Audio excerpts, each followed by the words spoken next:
Saya kebanyakan kirim ke 3 negara. Pertama negara Italia, Australia, sama Jamaika yang rutin. Kendalanya mungkin sekitar 90% itu enggak ada untuk proses pembuatan di sini karena permintaan dari luar kan dicegat gitu.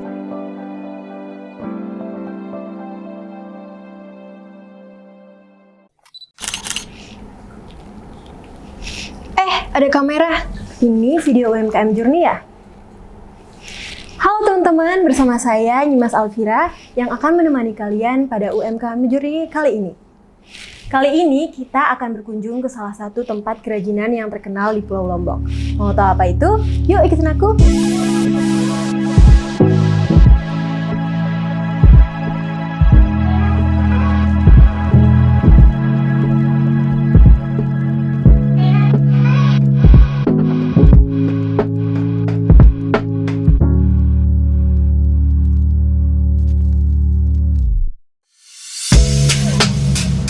E-commerce, kembali lagi pada UMKM Journey kali ini bersama saya Nyimas Alfira yang akan menemani kalian.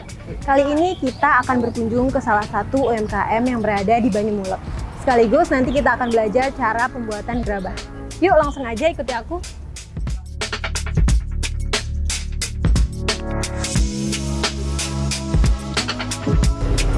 Nah teman-teman, sekarang saya sudah bersama dengan Bapak Tony, pemilik usaha gerabah yang kali ini kita kunjungi. Bapak apa kabar? Alhamdulillah baik. Nah Pak, sekarang kita nih mau ngulik-ngulik nih tentang kisah usaha Bapak. Nah kalau boleh tahu, Bapak ini sudah berapa lama sih terjun ke dalam bisnis ini? Semenjak awal berdirinya tempat usaha saya semenjak tahun 96. Semenjak itu sampai sekarang. Lalu alasan Bapak berani terjun ke dalam bisnis gerabah ini? Karena turun-temurun dari orang tua. Dari nenek, bapak, ibu, baru temurun saya gitu. Nah, peminatnya gerabah ini berasal dari mana aja nih Pak? Saya kebanyakan kirim ke 3 negara. Pertama negara Italia, Australia, sama Jamaika yang rutin. Sampai luar negeri ya Pak? Tapi kargonya di Bali. Bayarnya langsung ke sini, tapi kita lewat perantara Bali, kirim dari Bali ke negara masing-masing. Nah, jenis-jenis gerabah yang ada di toko ini apa aja nih Pak? Kebanyakan kita untuk pas kayak gini, sama tempat-tempat buah, sama tempat perhiasan gitu, tempat dinding. Tempat aksesoris? Iya, aksesorisnya. Tapi tergantung dari permintaan buyer. Kadang sampelnya dari buyer, kita yang bikin di sini gitu. Kadang sampelnya dari keramik Cina, kita bikin di sini. Bisa kamu buat model kayak gini, bisa kita langsung bikin ke pengrajin. Seperti itu. Ya. Nah Pak, untuk proses pembuatan gerabah ini Bapak itu buatnya di sini atau ada tempat khususnya? Kita buat di tempat khusus, kita punya perajin khusus. Nanti kalau ada pesanan dari buyer, kita pesan di pengrajin. Nanti barang yang udah dipesan di pengrajin itu setengah jadi, baru kita bawa ke sini. Kita kombinasi kayak gini ya. Ada yang kayak di painting kayak gini, ada yang dikombinasi rotan sama kulit telur. Boleh nggak sih Pak saya main-main ke tempat pembuatan gerabahnya? Oh boleh, silakan, nggak apa-apa. Yuk teman-teman, kita main-main ke tempat pembuatan gerabah dan belajar pembuatan gerabahnya. Yuk.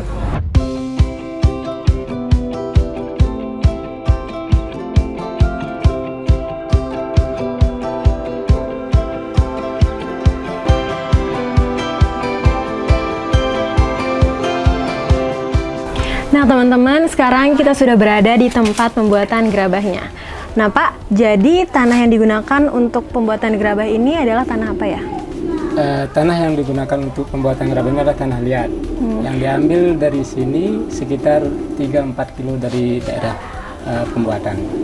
Adapun tahap-tahapnya, untuk mencapai tahap pembuatan gerabah, kita butuhkan 6 tahap.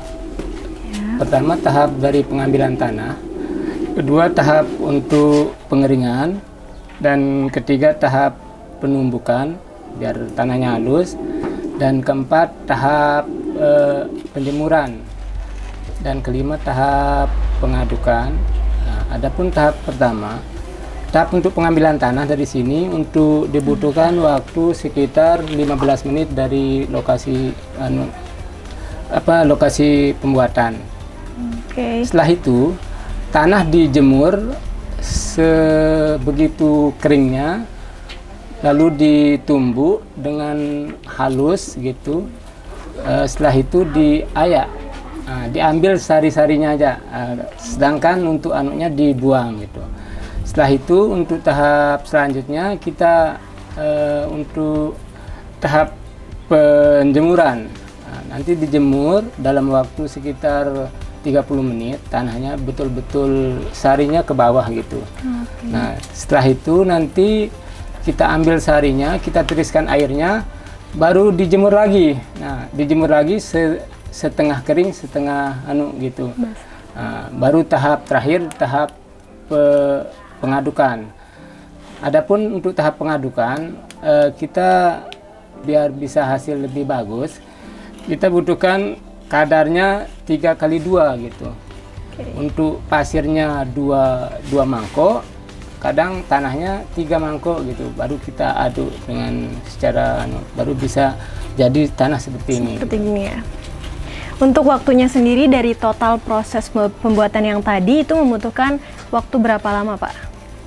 Untuk waktunya, karena ini prosesnya agak lama, waktunya mungkin sekitar dari mulai pengambilan tanah sekitar 4-5 hari. Waktunya baru bisa tanah jadi seperti ini gitu. Karena prosesnya dari belum pengeringan, pengadukan kan, pencampuran itu membutuhkan proses lama. Adapun itu pun harus dengan cuaca yang bagus.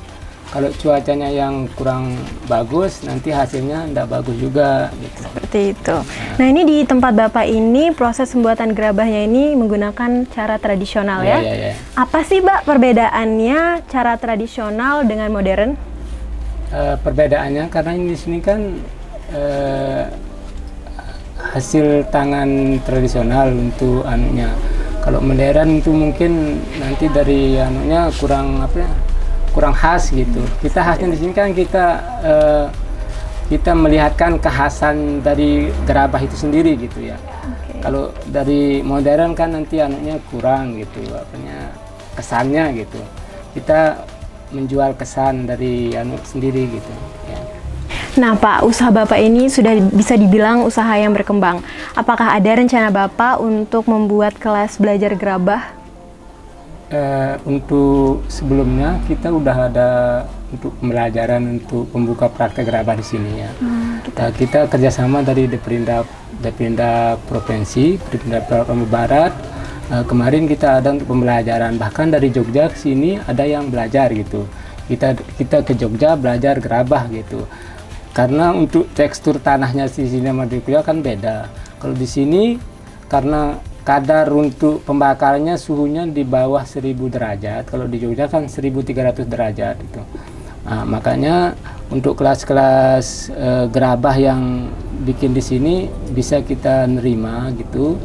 Siapapun kita terbuka aja gitu. Tidak apa-apa, tidak masalah. Bahkan anak-anak yang dari SMA, dari TK itu sering kita terima untuk belajar. Nah, sampai 50 orang. 60 orang gitu. Kemarin pernah kita belajar untuk belajar proses pembuatannya. Nah, Pak, untuk proses pembakarannya ini membutuhkan waktu berapa lama?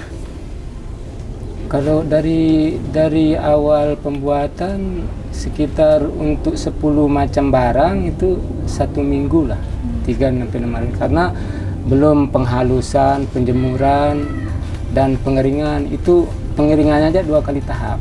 Untuk pengeringan pertama, tahap pengeringan kayak gini ya. Ini kan masih basah ini ya. Nah, ini perlu digosok lagi, terus dijemur lagi. Lagi digosok pakai solar sama sari tanah yang lembut itu, baru dikeringkan, baru pembakaran. Tahapnya itu sekitar 4-5 tahap baru bisa. Nah, Pak, untuk proses pembakarannya itu sendiri di mana ya? Dari sebelah sini, kalau mau lihat cara pembakaran bisa. Sekarang ayo. Boleh, Pak? Ya.